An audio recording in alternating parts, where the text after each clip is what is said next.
తెలంగాణ రాష్ట్ర BRS party రాష్ట్ర కార్యనిర్వాహక అధ్యక్షులు మాజీ మంత్రివర్యులు కల్వకుంట్ల తారక రామారావు గారికి ఏసీబీ మరోసారి నోటీసులు ఇవ్వడాన్ని తీవ్రంగా ఖండిస్తా ఉన్నాం.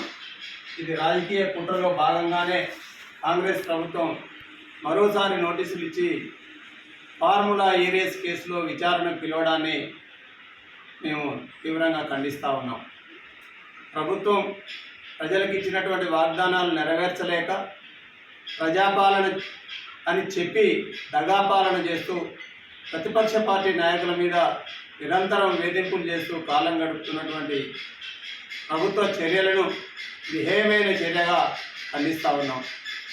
ప్రజలు ఇప్పటికే తీవ్రమైనటువంటి వ్యతిరేకతతో ఉన్నారు ప్రజల ప్రభుత్వం మీద.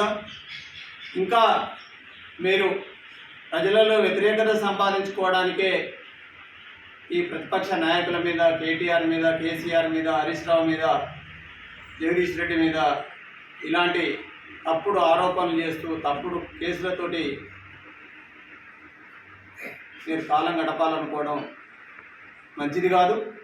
ఇకనైనా మీరు ఇచ్చినటువంటి వాగ్దానాలు నెరవేర్చే దిశగా, ప్రజలకు సమాధానం చెప్పే దిశగా మీరు పరిపాలన కొనసాగించాలని డిమాండ్ చేస్తున్నాం.